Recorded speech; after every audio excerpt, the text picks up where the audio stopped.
आगरा में पीएम मोदी की रैली, सवर्ण आरक्षण को ऐतिहासिक कदम बताया, कहा चुनाव नहीं समाज के हित में किया काम, चुनाव तो हर 6 महीने पर होते हैं। पीएम ने सवर्ण आरक्षण को सबको न्याय देने वाला बताया, कहा एससी एसटी ओबीसी का रिजर्वेशन कोई नहीं छीन सकता।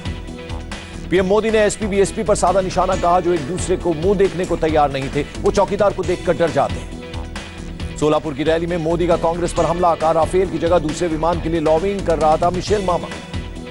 सवर्ण आरक्षण पर सीएम योगी ने पीएम मोदी का शुक्रिया किया, बोले 10% आरक्षण से गरीब लोगों का भला होगा। सवर्ण आरक्षण बिल पर राज्यसभा में चर्चा जारी, आज ही सदन में बिल पास कराने की कोशिश। हंगामे के बीच राज्यसभा में थावरचंद गहलोत ने सवर्ण आरक्षण बिल पेश किया, कांग्रेस ने बिल की टाइमिंग पर उठाए सवाल। सवर्ण आरक्षण बिल पर चर्चा के दौरान जबरदस्त हंगामा, कांग्रेस और डीएमके सदस्यों ने वेल में की नारेबाजी।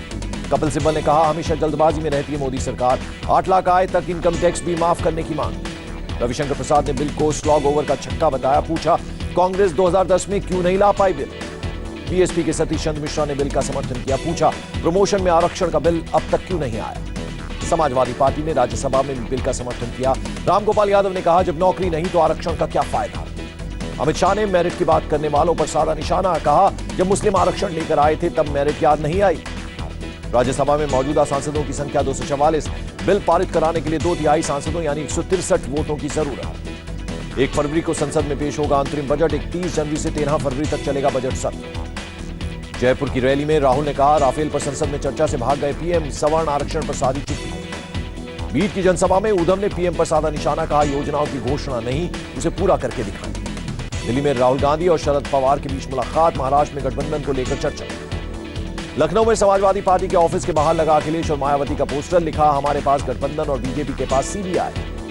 महागठबंधन में शामिल नहीं होगी बीजू जनता दल, बीजेपी और कांग्रेस दोनों से रहेगी दूर। लोकसभा चुनाव से पहले ममता को झटका, टीएमसी सांसद सौमित्र बीजेपी में हुए शामिल, अमित शाह से की मुलाकात। टीएमसी ने बोलपुर के सांसद अनुपम हजारा को पार्टी से सस्पेंड किया, पार्टी के खिलाफ काम करने का आरोप। मध्य प्रदेश की कमलनाथ सरकार शिवराज की संबल योजना का नाम बदलेगी, योजना का नया नाम नया सवेरा किया जाएगा। सीएम नीतीश कुमार ने पटना में पूर्व सीएम की हैसियत से मिला, दूसरा बंगला छोड़ा, मुख्य सचिव को हुआ आवंटन। डिप्टी सीएम सुशील मोदी ने अपना सरकारी आवास छोड़ा, तेजस्वी यादव का बंगला हुआ है अलॉट, कहा बिना छेड़छाड़ बंगला खाली करें तेजस्वी।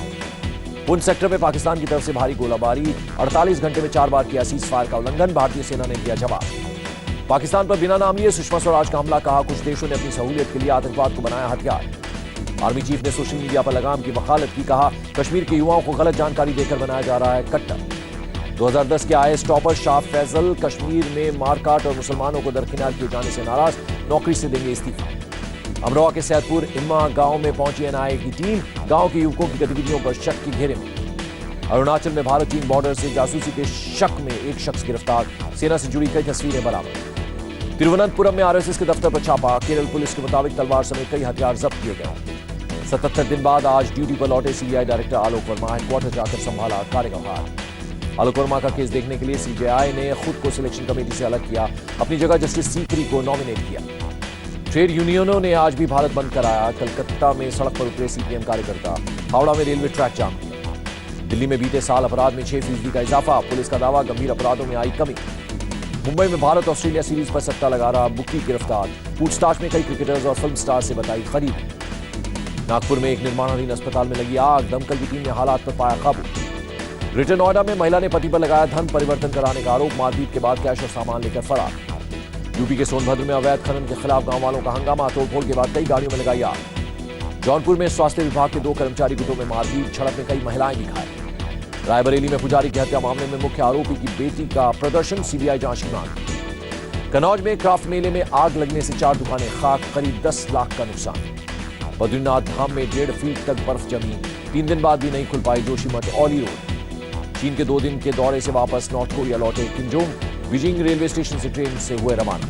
एक टीवी शो के दौरान विवादित कमेंट करने पर हार्दिक पांड्या ने मांगी माफी, बीसीसीआई ने जताई थी नाराजगी। भारतीय हॉकी टीम के कोच हरिंद्र सिंह पर गिरी खराब प्रदर्शन की गाज, हॉकी इंडिया ने बर्खास्त किया। Film the accidental prime minister के खिलाफ दिल्ली हाईकोर्ट में दायर याचिका खारिज, फिल्म और ट्रेलर पर बैन लगाने की मांग की गई थी।